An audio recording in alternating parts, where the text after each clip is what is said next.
I felt like I was on a Glee episode. Glee, the reaping episode.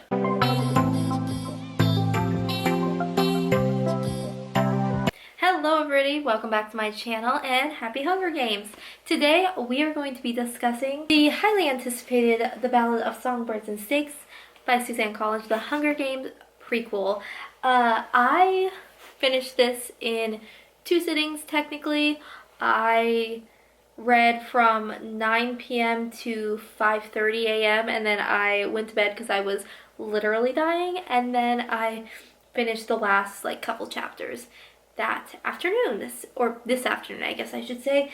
So I'm going to be spoiling and talking all about this book, so if you don't want to be spoiled, I'll let you know when spoilers are coming, but let me give you my stats on this book. I gave this a 4 out of 5 star rating on Goodreads, and I'll get into that, but I did highly enjoy this book. I thought it was really fun to dive back into the Hunger Games world while also exploring the Hunger Games before we knew it. I thought it was a fun read, so if you are interested in picking this up or you were a little hesitant, if you do like the Hunger Games books, it does give a new perspective on it and I really highly suggest it. Also, they're making a movie, so if you want to be on board before the bandwagon comes along, check it out. I have a reading blog up that is up at the same time as this review, so you can go watch those back to back. And I was reviewing the footage earlier and you are going to want to be there because, oh my gosh, it was a wild ride. Alright, I'm going to start getting into spoilers, so if you don't want to be spoiled, I suggest leaving now. I'll give you a couple seconds, but alright, for everyone who has read this book, hello. I have 7 pages of notes for this book. I don't know if I'll go over all of them, but I had a lot of thoughts. Alright, so for this, we open up the book with Snow in his penthouse suite complaining about how he's poor and the Snow family is poor, but no one really knows that he knows of. And this just irked me because, one, you live in a penthouse, so get over yourself. At least you have a place to live. Okay, you don't have enough food. Welcome to Katniss's world, Mr. Snow. And then we also get that Tigress, who is the woman from Mockingjay, the second part in the movie. You know this character, I'll put her right here. She is his cousin, and I was quite interested to find out how Tigress became this, because she says that, I'm pretty sure she says that Snow did what he did to her, and that's why she sympathizes with the rebels and helps Katniss and everything. But we never got any of that. I have a lot of thoughts about the ending. I had to step back and take a few moments to not throw the book against the wall because I was very frustrated with the ending. But that's jumping ahead. Let's go on to the Academy. The Academy is called Heavensby Hall, which I thought was really cool because all I could think of was Plutarch Heavensby, and I thought that was funny because he's gonna be the big rebel helper. He's gonna be the game maker in Catching Fire. And we also get the point where Snow lived through the war, but he was very young, so he has this vendetta against the rebels because he lived through the war. But later in the book, Tigress was you didn't really live through the war as hard as we did in the beginning, which I understand, but I think at any age, if you can remember some of the war, you're able to have those feelings no matter what. So I think Snow did have the ability to remember at least the last half of the war, which it probably got pretty ugly at the end. I mean, obviously we ended up with the Hunger Games. What I found was interesting that this capital system and the district overall were not really a big fan of the Hunger Games yet. It wasn't this spectacle that we know of. It's not Effie coming in her butterfly outfit with her wigs and all of these crazy eyelashes and the fancy dresses at the interviews, and Caesar Flickerman being his jazzy self.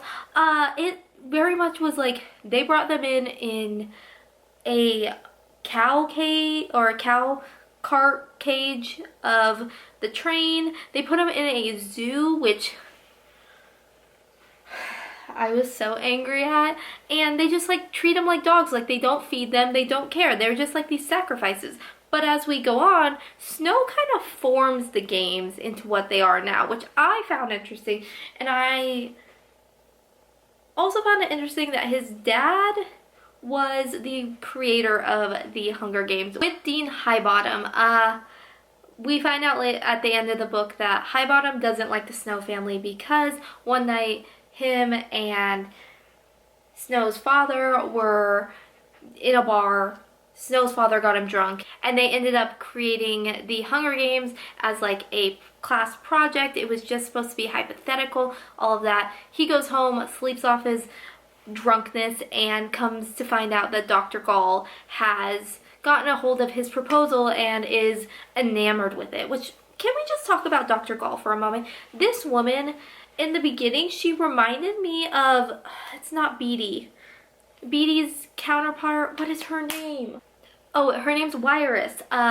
She reminded me a lot of her because she was like doing the whole like tick-tock, tick-tock, like hickory-dickory-dock, all these nursery rhymes kind of things, and it reminded me a lot of Wiress, and I was like, oh, we're gonna have like a connection. And then she turned out to be a crazy lady that bred crazy snakes that were rainbow colored, which I did not appreciate because this girl does not like snakes. I live somewhere where snakes are very, very apparent in the desert, so not a big fan of the snake element in this. Which, by the way, I have to say I was wrong in every account of my predictions, but I feel like I should have been right. I'll get into that. Oh, and then he mentions that July 4th is the reaping day, and I was like, how did I never know that reaping day was on July 4th? Independence Day, you know, they're only 10 years from the war, so the war is still very close to home, so Independence Day was like a big thing. I mean, it is a big thing here, but like in this world, it was a big thing for everyone. So they chose the reaping day to be on July 4th for a reminder that they're not independent anymore. They are run by the Capitol. The rebels don't run anything, and they have a president that is a dictator pretty much. I mean, we don't really see this president, but what we know of Snow, he is a dictator. He's malicious. He's evil, and that's what I want to do. You know those like punching bags? That's what I want to do to Snow. Even now, because I don't feel bad for him.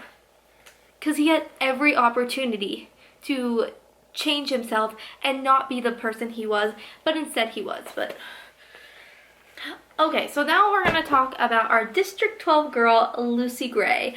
I loved Lucy Gray. She was fabulous. It was like Katniss and her are polar opposites. Lucy Gray is this wonderful, like, bubbly, like, performer. She's a part of the Covey. She sings and she dances and she entertains. But let me just say, I felt like I was on a Glee episode. Glee. The Reaping episode. Yeah, I'm not a big fan of songs in books. It like really makes me uncomfortable. I knew most of the tunes of this because we have the movies, and so it made it better, but yeah, I'm not a big fan of when characters break out into song in books. It just makes me feel weird. I know I'm not alone in that. But we meet her in the Reaping. She automatically is just so cool. She is set up by Mayfair and her father. That was very apparent from the very beginning, which is interesting that they can rig the Hunger Games at this point. And she drops a snake down the girl's blouse, and I thought that was really funny. I was like, you know what, you go girl. Like, you show them, and her father's gonna come up and smack you, and you're gonna get up and sing and dance and be your cool self in your rainbow dress. Like, we love you. And I did. I loved Lucy Gray throughout the entire book. She was just this ball of energy that was so fierce and so charismatic that I was drawn to her. What really made me upset was throughout this entire book, Snow like refers to Lucy Gray as his. When she first is assigned to him, the District 12 girl is his. That's my girl. You're mine. Mine, mine, mine. And I was like, she's not a possession to be won. She's not yours. She is a person. And I think that just like shows Snow is so full of himself and what's good for him, and you're mine, that's mine, this is mine, I'm gonna take this from you. That it shows his character from a very early state, but it doesn't show him full round as this selfish character that we know. I thought it was funny that when Lucy Gray was up at the reaping, that he called her fashion bold in the Capitol, because she's literally wearing red lipstick, blue eyeshadow, and eyeliner. And I was like, oh, so my middle school makeup, you know, just blue eyeshadow, red lips, and like a thick round eyeliner. At least she went through a blue eyeshadow phase too. We all did. I really like this quote early on in chapter 2. It says, everyone knew what happened if you went to the districts. You were written off, forgotten, and in the eyes of the Capitol, you were basically dead. And I think that's just such a perfect setup that to what we know already of the Hunger Games, because the districts are treated like trash and they're treated like possessions and not really looked at as human beings, especially the children who have to go in this reaping. But I just thought that was such a beautiful quote that shows, like, even now the Capitol doesn't care about their people. All they care about is their entertainment and keeping the rebels down, which there's not rebels for 64 more years. I was so happy when I read that Lucky Flickerman was the game announcer, or like the person, because I was like, oh, that's Caesar's ancestor. Like, I love him, and he acts just like him. Caesar acts just like Lucky. Maybe Caesar is a little bit more extra, but I love him so much. And I was just like, I love you. I don't even know you, but I love you because I love Caesar. Yes, Caesar is brainwashed by the Capitol, but like, I love me Caesar Flickerman so much. This is also the first year that gambling is allowed in the games. They're going to be able to send the victors things in the games. People are going to be able to get involved. This is the year that things start ramping up, and it creates this camaraderie of the games, and it makes the games a spectacle and not just a reminder of the war, because it was a very drastic change from what we know and what we see. I just was like, oh my gosh, I'm seeing the games evolve in front of my eyes. And that was, I don't want to say fun to see because I hate the Hunger Games, but it was interesting to see how we got there. I really like that Lucy called Snow out and was like, you have to believe that I can actually win. This isn't a game to me anymore. I actually want to win. And he like stepped back and was like, I did just think she was like this ploy to get into university because of the prizes, but like, bro, I could help you win, or I could try to. And then that forms into this mentorship that is so much more than what everyone else is doing. At that moment, she actually wants to win this, and she actually wants Snow's help to win this. I got really excited when Cornelius was like sitting in his room, and he was like, I want to give her a gift so when she's in the arena, she can hold on to something and not die alone if she does die, or just think of me. And I was like, yes, this is the moment that we get the Mockingjay pin, and it was like a perfect moment for it. And he just gives her the compact of his mother's, and I was just like, I should have seen that coming, but at the same time, there was no significance of the compact other than it's his mother's from the war, and I know she puts the rat poison in it to kill the other victors, but I just like, it was such a perfect moment, and I got so excited. You can see in my vlog footage, I was just elated. Like, I was just like, we're going to get the Mockingjay pin, and then we never got it, and I was disappointed. And if anyone else was disappointed in that, let me know, because I have a lot of thoughts about the ending, and it all ties into kind of my theories and other stuff from the other series as well. We have this whole thing with Sagus where he gets into the arena and Snow has to go after him, and I was just over here like, if this was our Hunger Games, one, you would have never gotten into that arena. This is probably why. And two, why do you want to go in there? Why is that your first thought? You know, I want to go in and sprinkle some bread over a dead body for my life. I get like you have a moral compass, that's great, but me personally, I wouldn't be too keen on going into the arena. And of course they send Snow to fetch him because Dr. Gall is like psycho and is like, you gotta go get him, sorry. And then Snow ends up killing, I don't remember his name, but it was the District 8 boy, and he beats him to death with a club. And Snow, this is my issue with Snow, and I'm gonna touch on this later, but my issue with Snow is he went into the games. He felt the fear of the games. He felt what it was like to kill someone in self-defense for his own life, and he still stands by the games even till then and onward. He stands by the games, and he stands by this idea that it's helping someone, and it just really bothers me because I was waiting and waiting and waiting for this moment that Snow was going to have something drastic happen to him, so he would be this villain that, you know, like, something has to turn him into this person. And I guess that speaks for reality, that some people are just born with this evil intention. And he still condones the games, and he still, like, helps shape them and run them and, you know, do all this stuff. And yet he doesn't have any sympathy for Katniss or Peeta or anybody. He just sees them as, like, rebel scum. Wrong universe, but, like, you get it. Lucy ends up winning the games because she uses the snakes to her advantage and kills both of the remaining 2 victors in the arena. And because of this, Snow becomes a peacekeeper due to the fact that he helped kind of rig the games, I guess. The compact was found, the handkerchief was found that he dropped into the snake's, like, habitat. Bottom still was suspicious, so he makes him a peacekeeper, which made me really mad. I was like, okay, if he's gonna be a peacekeeper, how does he become president? But just you wait, it happens. I also realized we got a lot of time in District 12, which is why I think that Snow knew so much about Katniss's life in 12, because he lived there in peacekeeper training, and Lucy Gray is from there.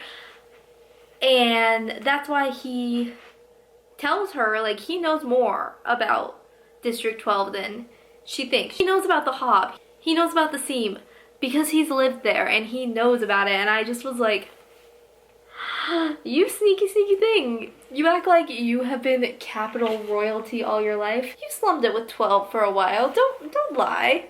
And you enjoyed it. Don't act like you did. Let's get down to the final part of the books, which is Snow and Lucy Gray are going to run away because there was this altercation that happened and there was a rebel there.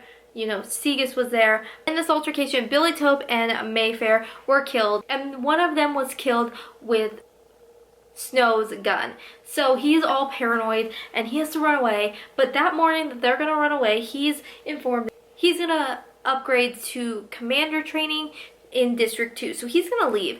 So he's like, I still have to leave because the gun's still out there. I'm gonna get killed if this gun is found. Whatever. He leaves with Lucy Gray, and I was like, LOL, you think you're leaving and you think that you're going north. Which, by the way, I don't have the Target edition of this, which I know comes with a map of Pan Am, I think. And I looked up a map of Pan Am, but I don't know if it was like a official one. But if you're going north in 12, are you going towards 13? That was my impression, that they were leaving and they were going to 13. Which leads into like a theory I have about Lucy Gray. But they end up leaving and they go to this house that Lucy Gray has. It's a safe house, the Covey has. And he finds the guns, which then he's like, oh, I can just destroy this. And Lucy Gray is like, I knew this was gonna happen. I knew you were gonna leave me. And she's hiding in the forest. But as she's hiding in the forest, he has the gun. She attacks him with a snake, and he shoots off a round of bullets into the trees and supposedly hits Lucy Gray. Now this is my thing. I do not believe a character is dead unless I see them die on the page. I've been fooled way too many times with that idea. I don't believe in my heart that someone is dead unless they die right in front of me on the page. So this is my question to everyone. Is Lucy Gray dead? I don't think so. I think she did not die in that. I think she was playing it up, acting like she was dying. Maybe she got hit, but I don't feel like it killed her, and I think she made it to 13. Now, that begs the question of who is she in 13 then? Is she just a rebel? Was she someone that was close to Coin? Is she Coin's mother? I don't know. I'm just losing my mind. But that really bothered me that we didn't have this like closure of Lucy Gray, that I didn't see her die on the page. I didn't know anything else. I don't know if she made it to 13. I wish that Suzanne Collins would have given me like an epilogue that would suggest that maybe she was still alive and maybe or she was dead. I don't know.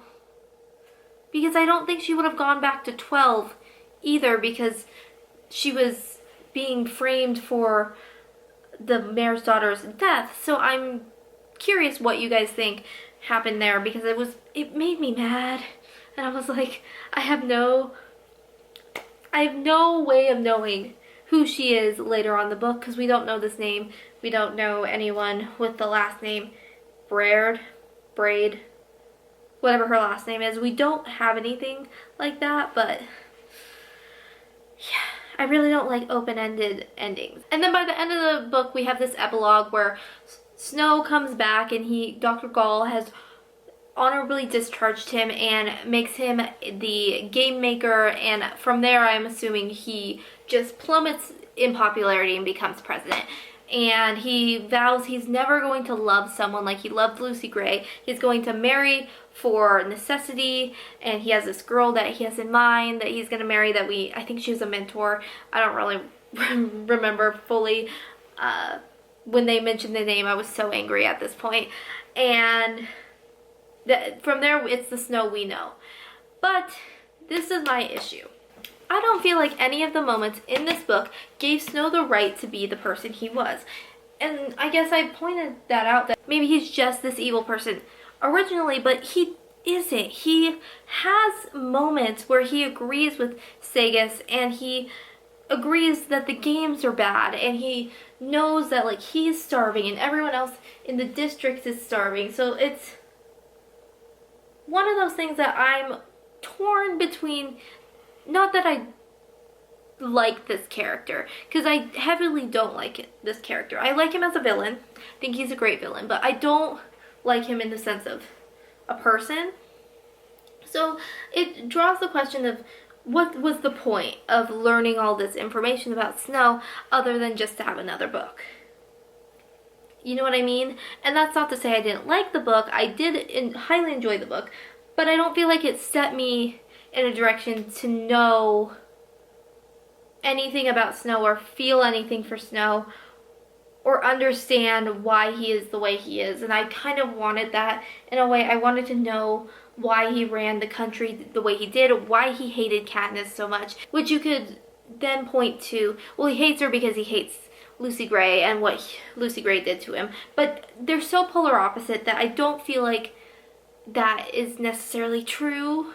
Maybe he hates them because he is the star-crossed lovers, because they were star-crossed lovers.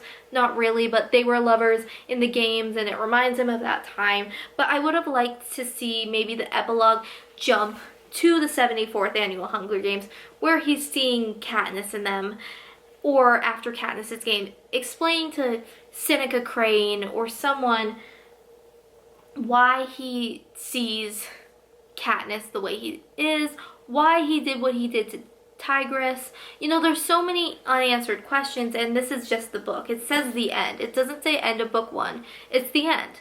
So why? I guess I don't understand.